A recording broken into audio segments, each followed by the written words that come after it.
Kafka's Axe and Michael's Vest, from Michael Burkhardt. Still winter, snowing still. Can it even be called action, this patience in the form of gravity overdressed in gray? Days like this, the right silence can be an action, an axe, right through the frozen sea, as Kafka calls for. A necessary smashing, opening, though silence can also be a shattering, closing. Think of peace and how the Buddhists say it is found through silence. Think of silence and how Audre Lorde says it will not protect you. Think of silence as a violence when silence means being made a frozen sea. Think of speaking as a violence when speaking is a house that dresses your life in the tidiest wallpaper. It makes your grief sit down, this house. It makes you chairs when you need justice. It keeps your rage room temperature. I've been thinking about how the world is actually unbearable, about all those moments of silence we're supposed to take. Each year, more moments, less life, and perhaps the most monastic of monks are right to take vows of silence that last a decade. Though someone else, probably French, says our speaking was never ours, our thoughts and selves housed by history, rooms we did not choose but must live in. Think of Paul Celan living in the bone rooms of German, living, singing. What does it mean to sing in the language of those who have killed your mother, would kill her again? Does meaning shatter, leaving behind the barest moan? This English, I bear it, a master's axe, yet so is every tongue, red with singing and killing. Are we even built for peace? I think of breath and my teacher Michael, one of the least masterly, most peaceful people I know, and Kafka's #1 fan. I think of the puffy blue vest Michael wears when his breaths turn white. Even when I'm doing my best to think axes and walls, brave monks and unbearable houses, the thought of Michael and his bit too big, deep blue vest leaks in. And I don't think I will ever stop trying to sneak into casual conversation the word ululation. If only all language could be ululation in blue vests.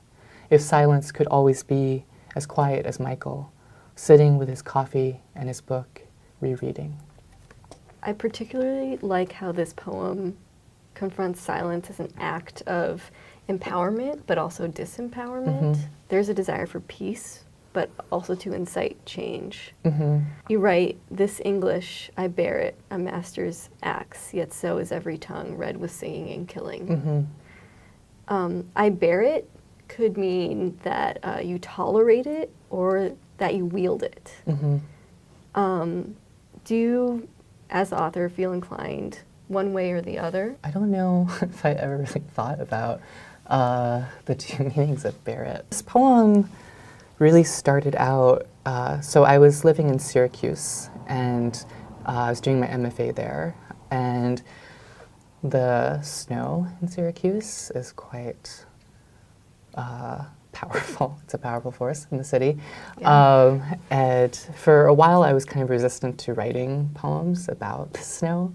And then I just started to. And this is like one of the poems that came out of that impulse initially. So yeah, the poem starts with kind of looking at the snow and this really static landscape.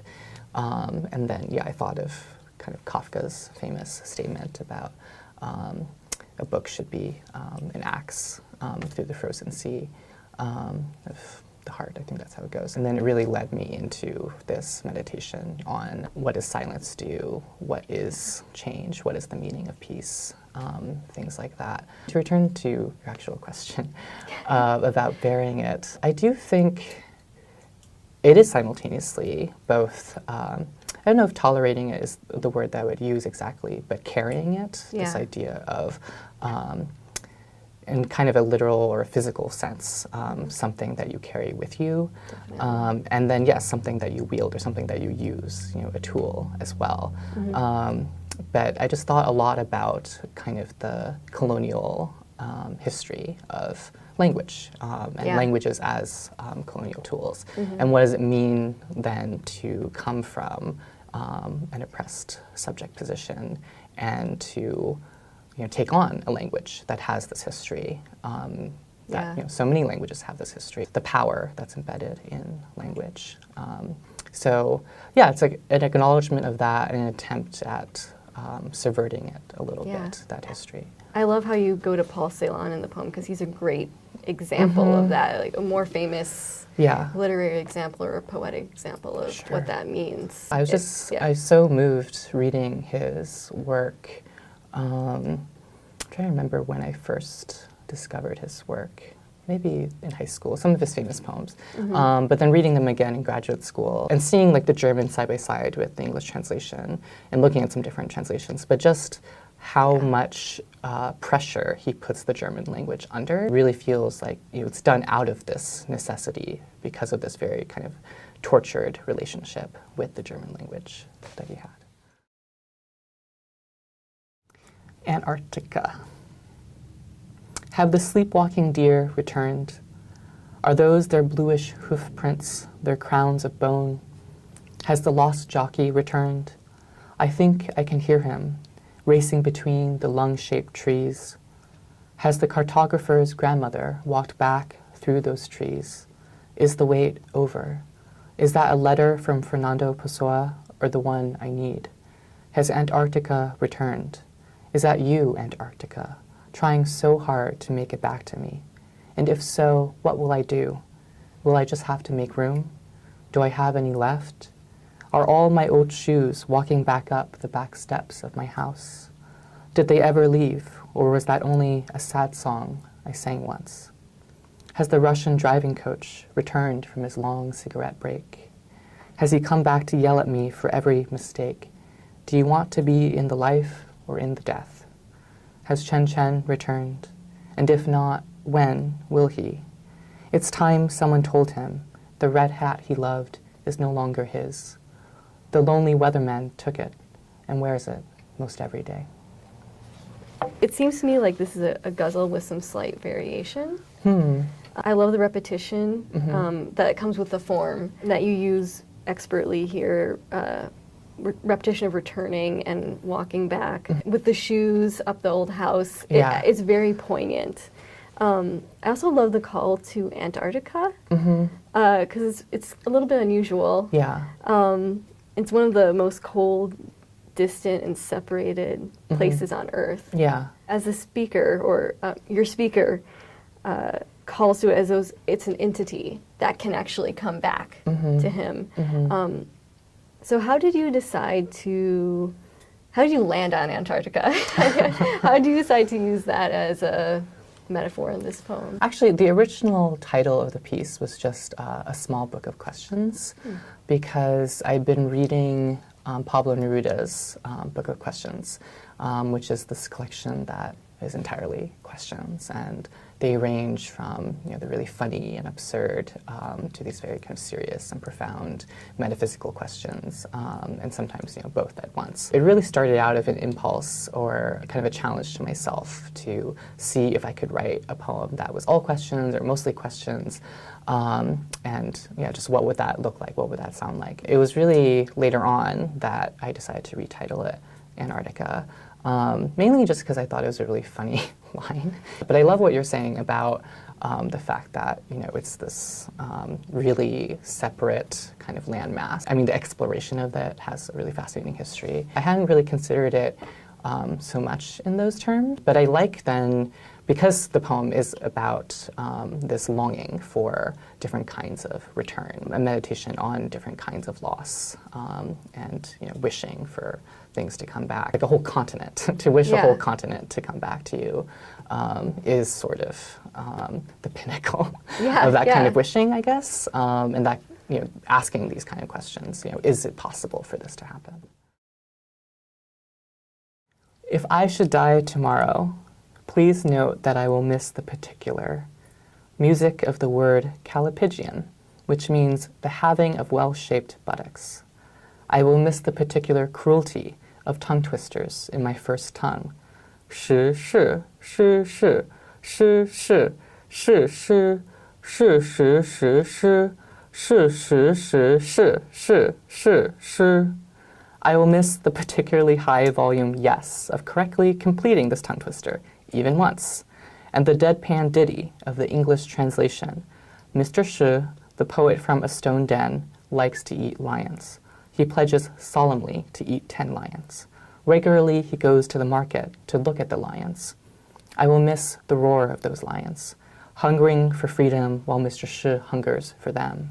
And outside the market, on a nearby street, the bright ding-ding of a bicycle bell, and the messenger singing a telegram from overseas, and the sound of the sea.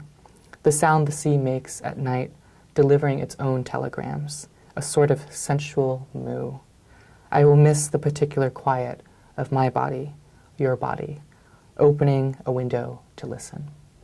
There's so much tension and desire in the poem. And within the tongue twister embedded in the poem as well. Mr. How do you say his name? Shi. Mr. Shi, he literally hungers for these lions. And the lions hunger for freedom, and maybe even for Mr. Shi, although that's unsaid. Yeah. And those desires are contrasted with the quiet, peaceful, sensual moment at the end of the poem between the two romantic figures. Right. I'm wondering how you see the tensions, the two different tensions at the end and with the tongue twister playing against each other. The poem is about, these things that I would miss. And I think, one of the main things that I would miss, just being on this planet, is the fact that there's so many different kinds of desires. There's this film called Museum Hours. The director came and he was doing a Q&A. And one of the things that he talked about during the discussion after the movie was his interest in capturing things on film and letting them sit next to each other and what is sort of generated from that juxtaposition. Almost like a visual poem. Right, yeah. But he spoke to sort of honoring or respecting kind of the agency of each moment in a way, and each image.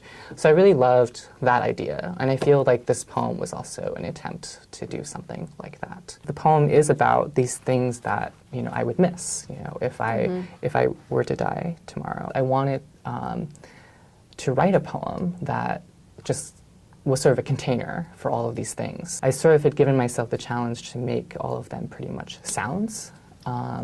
The sound of words, the sound of the bicycle bell, the sound of the sea. Because tongue twisters in Mandarin Chinese are extremely difficult. And I'm just so impressed by people who can really carry that off. I had to read it pretty slowly, I think. But I wanted to include that. And then it was really only later in the process of working on the poem that I decided to also include the translation of it. Because I thought that there was a whole narrative embedded within the tongue twister, a very kind of strange story about Mr. Shi, the poet from a stone den. But that's sort of how the poem came about.